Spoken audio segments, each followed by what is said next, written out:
বাবা আমার রুমে ধীরে ধীরে আসলেন। আমি দরজা ভিতর থেকে লক করতে ভুলে গেছি। আমি ঘুমিয়েছিলাম। বাবা আস্তে করে আমার বিছানায় বসল। তারপর বাবা আমার সাথে যা করেছিল তা কোনো মেয়েদের পক্ষে মেনে নেওয়া সম্ভব ছিল না। তাহলে আসল ঘটনাটি শুরু করি। আমার দুই মেয়ে, বড়টার নাম তুষ্টি আর ছোটটার নাম বৃষ্টি। তাদের মা খুব শখ করে মিলিয়ে দুই মেয়ের নাম রাখে। বড় মেয়ে ঢাকাতে থেকে কলেজে পড়ালেখা করে, আর ছোট মেয়ে আমার সাথে রাজশাহীতে থাকে। তাদের মা মারা যায় বছর 7 আগে। ছোট মেয়ের বয়স 13 বছর। আমাদের ফ্যামিলিতে আর কেউ নেই। একজন বুয়া আছে, সারাদিন রান্না বান্না করে সন্ধেবেলা চলে যায়। বৃষ্টির বয়স 13 হলেও তাকে দেখতে অনেক লম্বা আর সুন্দরী। এখনই তার বড় বোনের সমান লম্বা হয়ে গেছে, কিন্তু মন মানসিকতা ঠিকই বাচ্চাদের মতো। এখনো বুয়াই তাকে স্নান করিয়ে দেয়, বুয়াই তাকে দেখাশোনা করে। আমি কাজের মানুষ, সারাদিন বাহিরে থাকি। মেয়েদের দিকে খুব একটা নজর দিতে পারি না। পুরনো বুয়াটাই সব সামলায়। তাই মেয়েদের সাথে আমার বন্ধুত্বপূর্ণ সম্পর্ক গড়ে ওঠেনি। তারা আমাকে বেশ ভয় পায়। হঠাৎ একদিন বুয়া অসুস্থ হয়ে যায়। প্রায় 1 সপ্তাহ আসতে পারেনি। একদিন রাতে অফিস থেকে বাসায় এসে খেতে বসি। বৃষ্টি আমাকে ঠোঁট ফুলিয়ে বলল, বাবা আমাদের বুয়া 1 সপ্তাহ ধরে আসে না, তাই আমি গোসল পর্যন্ত করতে পারছি না। তুমি রোজ বাইরে থেকে খাবার নিয়ে আসো, এসব খেতেও আর ভালো লাগে না। তুমি কাল থেকে নতুন কোনো বুয়া নিয়ে আসো প্লিজ। আমি ঠাট্টা করে বললাম, গোসল না হয় আমিই করিয়ে দিলাম, কিন্তু খাবারের যখন সমস্যা তো নতুন বুয়া তো খুঁজতেই হয়। বৃষ্টি বলল, ঠিক আছে, কাল গোসল করিয়ে দিও। আমি খাওয়া বন্ধ করে মেয়ের দিকে চাইলাম। বৃষ্টি দেখতে খুব সুন্দর হয়েছে, একদম তার মায়ের মতো। আমি বৃষ্টির দিকে তাকিয়ে থাকতাম, কারণ আমার মেয়ে বৃষ্টি ঠিক তার মায়ের মতো হয়েছে। আমি আমার মেয়ের চেহারার দিকে তাকালে আমার স্ত্রীকে যেন খুঁজে পেতাম। আমি ভাবতে লাগলাম, মেয়েটি তো বড় হয়েছে, তারপরও এখনো বাচ্চাদের মতো আচরণ করে। তাকে গোসল না করিয়ে দিলে সে গোসল করবে না। আমি বাবা হয়ে মেয়ের দায়িত্ব তো নিতে হবে। আমি বৃষ্টিকে বললাম, তুই এখন নিজের গোসল করা নিজে শিখ, কারণ কিছুদিন পর তো তোর শ্বশুর বাড়ি যেতে হবে। মেয়ে তখন বলল, বাবা আমি কোনোদিন শ্বশুর বাড়ি যাব না। আমি তোমার সাথে সারা জীবন থাকব। এই বাড়ি ছেড়ে আমি কোথাও যাব না। আমি আমার মেয়ের কথা শুনে অবাক হয়েছিলাম। এই মেয়েকে নিয়ে আমি কি যে করি। পরের দিন তাকে আমি গোসল করিয়ে দিলাম, নিজ হাতে তুলে ভাত খাওয়াইয়া দিলাম। তারপর মেয়ে আমার শান্ত হলো। আমি বললাম, যাও বৃষ্টি, এবার তোমার রুমে গিয়ে ঘুমিয়ে পড়ো। সে বায়না করে বলল, বাবা ঠিক আছে, বড় আপুকে ছাড়া আমি একা আমার রুমে ঘুমাতে ভয় করে। আমি তাকে সান্ত্বনা দিয়ে বলেছিলাম, শোন মা, কিছুদিন পর থেকে তুই আমার রুমে ঘুমাবি।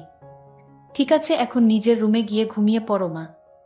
তারপর মেয়ে যখন তার নিজের রুমে ঘুমাতে গেল, আমি গভীর রাতে আমি ধীরে ধীরে মেয়ের শোবার ঘরে গেলাম। গিয়ে দেখি সে টিভি দেখছে।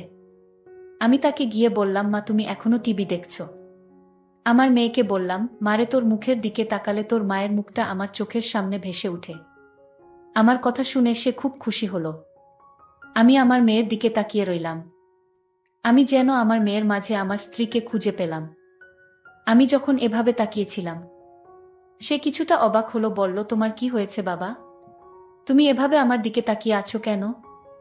আমি তোমার খুব আদরের মেয়ে, তাই না বাবা? আমি বললাম, হ্যাঁ মাম্মি, তুমি খুব আদরের মেয়ে আমার। আমার বাবা বলল, মাম্মি তোমার সাথে আমার একটা কথা ছিল। কি কথা? বাবা, মাম্মি তুমি আমার কথাটা রাখবে মাম্মি।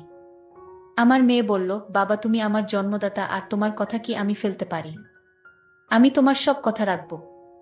তোমার কথা না রাখলে যে আমার অমঙ্গল হবে। আমি ভাবতে লাগলাম, কিভাবে কি করা যায়। হঠাৎ বুদ্ধি এলো মাথায়। আমি তাকে গম্ভীর হয়ে জিজ্ঞেস করলাম, কতদিন গোসল করিস না মা? প্রায় 1 সপ্তাহ। তাই? আচ্ছা ঠিক আছে, চলো আমি তোমাকে আজ গোসল করিয়ে দেই। কাজের বুয়া আসবে কোনোদিন, আর তুমি এতদিন গোসল ছাড়া থাকবা মাম্মি। গোসল না করলে ঘুম হবে না মাম্মি রাতে। তাই চলো আগে গোসলটা করিয়ে দেই। তুমি আমার মেয়ে, আমি তোমার যত্ন না করলে লোকে মন্দ বলবে। তাছাড়া আমি তোমাকে এভাবে থাকতে দিতে পারি না। চলো মাম্মি, তোমাকে গোসলটা করিয়ে দেই। এতদিন গোসল না করলে শরীর খারাপ হবে। মেয়ে বলল, এখন তো রাত, কাল সকালে করি আব্বু। আমি আমার মেয়ের কথা মেনে নিলাম। তবে মা, কাল তো আমি কাজে চলে যাব। ফিরতে আবার রাত হবে। মেয়ে বলল, ঠিক আছে বাবা, তাহলে কাল রাতে তুমি গোসল করিয়ে দিও। যাও বাবা, এখন গিয়ে ঘুমাও। আমিও ঘুমাবো। ঠিক আছে মা, তাহলে তুই ঘুমিয়ে পড়। আমিও ঘুমাতে গেলাম। পরের দিন সকালে উঠে আমি আমার মেয়েকে বললাম, মা আজ বাড়িতে কেউ নেই, তাই বাড়িটা একদম খালি পড়ে থাকবে। তোমার আজ আর স্কুলে যেতে হবে না। কাল স্কুলে যেও। আমি বাবার কথা শুনে খুব খুশি হলাম, কারণ আজ সারাদিন টিভি দেখতে পারবো। সেদিন আমি সারাদিন ঘরে বসে টিভি দেখেছিলাম। বড় আপুর সাথে ফোনে কথা বলেছিলাম।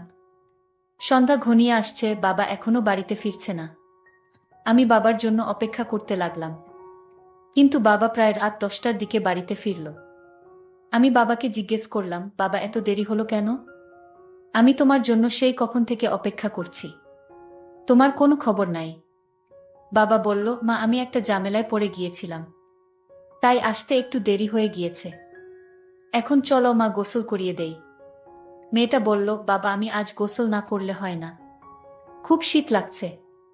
আমি মেয়েকে বললাম, মা আজ তোমার গোসল করতে হবে, নইলে তোমার শরীরে অসুখ হয়ে যাবে। শরীরের সর্দি জ্বর আসতে পারে। আমি বাবার কথা শুনে বললাম, ঠিক আছে বাবা, চলো আমি গোসল করব। আমি তাকে বাথরুমে নিয়ে গেলাম। তারপর আমার ছোট মেয়েটাকে গোসল করিয়ে দিলাম।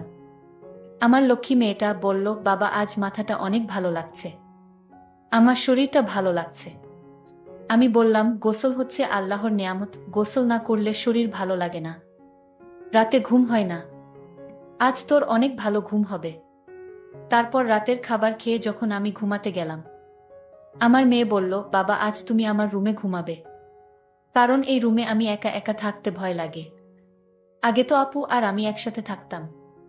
আমি আমার মেয়ের কথা শুনে বললাম, ঠিক আছে মাম্মি, তুমি আমার রুমে চলে আসো। আমি আর আমার মেয়ে গল্প করতে শুরু করলাম। আমার মেয়ে আমায় জিজ্ঞেস করল, বাবা তুমি মায়ের অভাব বোধ করছো?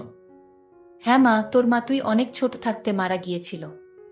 আমি তোদের কথা চিন্তা করে আমি আর কোনো বিয়া করিনি, কারণ সৎ মা বাড়িতে নিয়ে আসলে আরো যন্ত্রণা বাড়বে। তাই এইসব ভেবে আর বিয়ে করিনি, কারণ তোদের মুখের দিকে তাকিয়ে আমি সারাটা জীবন কাটিয়ে দিব। বাবার কথা শুনে আমার কান্না চলে আসছিল।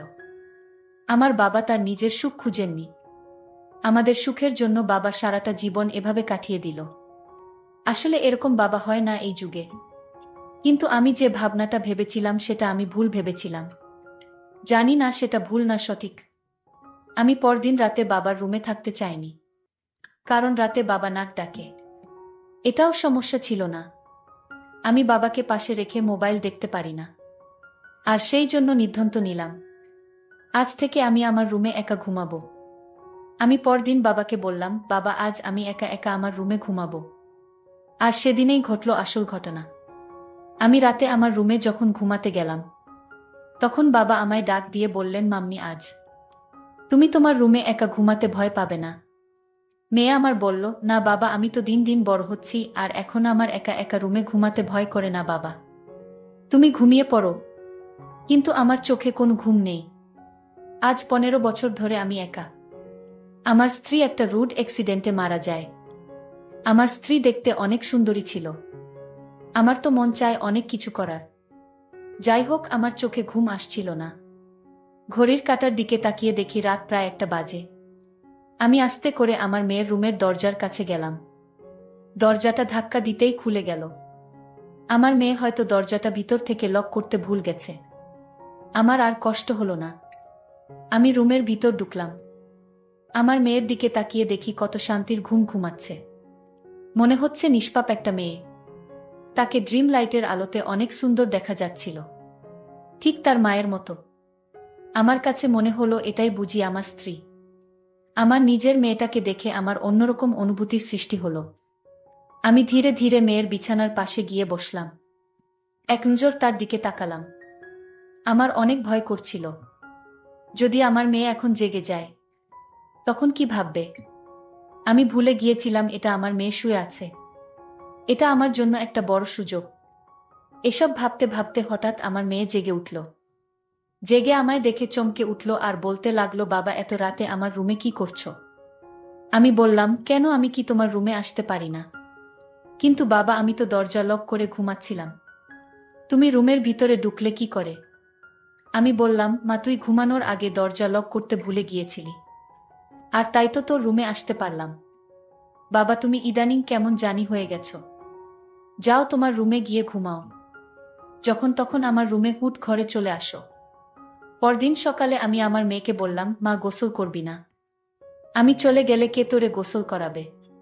মেয়ে তখন বলল, বাবা আজ থেকে তোমার আর কষ্ট করতে হবে না, আমি নিজেই গোসল করতে পারবো। আমি আমার মেয়ের কথা শুনে ভাবলাম মেয়ে কি আমার মনের কথা জেনে গেছে।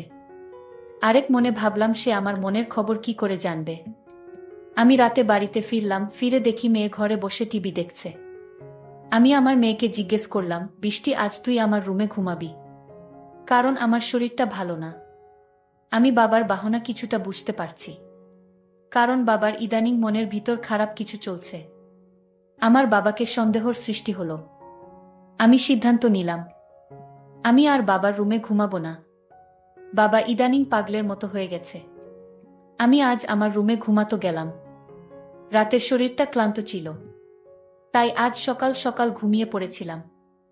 রাত যখন গভীর হলো, আমি অনুভব করলাম আমার রুমে কে যেন প্রবেশ করছে, আমার সাথে অদ্ভুত আচরণ করার চেষ্টা করছে। আমি যখন বুঝতে পারলাম, আমি ঘুম থেকে উঠে বাবাকে দেখতে পাইলাম। আমি বাবাকে বললাম, বাবা এত রাতে আমার রুমে কেন আসলে? আর আমার সাথে এমন আচরণ কেন করছো? বাবা তুমি ভুলে গেছো আমি তোমার মেয়ে, তুমি এখনই রুম থেকে বাহির হয়ে যাও। বাবা তখন চিৎকার করে বলল, আমি এ রুম থেকে যাব না। এই রুমে আমার স্ত্রী লুকিয়ে আছে, বের করে দাও আমার স্ত্রীকে। বাবার কথা শুনে আমি অবাক হয়ে গেলাম। আশ্চর্য তো বাবা, এসব কি বলছে? বাবা আমি তোমার আদরের মেয়ে, তুমি এসব কি বলছো বাবা? তুমি যদি আমার সাথে খারাপ আচরণ করো তাহলে আমি ভুলে যাব তুমি আমার বাবা। বাবা আমায় বলল, আজ আমি মরে যাব তাও আজ এই রুম থেকে বের হব না। বাবার এমন কথা শুনে আমি বাবাকে একটা ধাক্কা মেরে ফেলে দিলাম। বাবা তখন অজ্ঞান হয়ে লুটিয়ে পড়ল। আমি তাড়াতাড়ি বড় আপুকে ফোন দিলাম। বড় আপু আর আমি বাবাকে হাসপাতালে নিয়ে গেলাম। বাবা 3 দিন যাবত অজ্ঞান ছিল। বড় আপু আমায় বলল, তুই নিজের বাবাকে ধাক্কা মারলি। আপু তুই জানিস না, বাবা প্রতিরাতে আমার রুমে আসতো, অন্যরকম আচরণ করার চেষ্টা করত। তাই আজ আমি বাবাকে কখন যে ধাক্কা মারলাম তা বুঝতে পারিনি। বাবার যখন জ্ঞান ফিরল, ডাক্তার বলল, আপনার বাবা পাগল হয়ে গিয়েছে, ওনার ব্রেন নষ্ট হয়ে গিয়েছে, আর তাই আপনার সাথে এরকম খারাপ করত। ডাক্তারের কথা শুনে আমি কান্না করতে লাগলাম আর বলতে লাগলাম, আমি বড় ভুল করে ফেলেছি। আমার বাবা জ্ঞান হারা ছিল, আর তাই তো আমার সাথে এরকম করত। বাবা তো আগে এরকম করত না। আমাদের কথা শুনে বাবা বেড থেকে উঠে বসল, আর আমাদের 2 বোনকে উদ্দেশ্য করে বলতে লাগলো, শোনো মা, ডাক্তার ভুল বলেছে, আমি পাগল নই, আমার মাথাও ঠিক আছে। আমি 15 বছর ধরে তোদের মাকে দেখি না, আর তাই সে আমার পাশে না থাকাতে আমি সারাক্ষণ চিন্তায় ডুবে থাকতাম। আমার কিছুই ভালো লাগতো না। কিন্তু আমার ছোট মেয়ে বৃষ্টির দিকে তাকালে আমার মনে হতো আমার স্ত্রীকে খুঁজে পেয়েছি, কারণ বৃষ্টি দেখতে হুবহু তার মায়ের মতো। আর তাই আমার মেয়ে হিসেবে বৃষ্টিকে দেখতাম। এতে আমার চিন্তা কমে যেত। আমি প্রতি রাতে তার রুমে গিয়ে তার কাপড় চোপড় এলোমেলো থাকলে আমি তা গুছিয়ে দিতাম। এটা কি আমার অপরাধ? আমার নিজের মেয়েকে স্নেহ করা কি আমার অপরাধ? আমার মেয়েকে আমি দেখতে না পেলে আমার খুব কষ্ট হতো রে মা। আমার মেয়েকে আমি সবসময় চোখে চোখে রাখা, সেটাও কি আমার অপরাধ? বাবার মুখে এমন কথা শুনে আমি হাও মাও করে কান্না করতে শুরু করলাম। বাবার পায়ে ধরে আমি বাবার কাছে ক্ষমা চাইলাম। বাবা তুমি আমায় ক্ষমা করে দাও, আমি তোমাকে ভুল বুঝেছিলাম। আসলে তোমার মতো বাবা পাওয়া এখনকার যুগে ভাগ্যর ব্যাপার। বাবাও আমাকে ক্ষমা করে জড়িয়ে ধরে বলল, কাঁদিস না মা, তুই কাঁদলে যে আমি সহ্য করতে পারি না। আজকের গল্পটি কেমন লাগলো তা অবশ্যই কমেন্ট করে জানাতে ভুলবেন না। আর যদি গল্পটি তোমাদের কাছে ভালো লাগে তাহলে আমার চ্যানেলটিকে সাবস্ক্রাইব করে পাশে থাকবেন। ধন্যবাদ।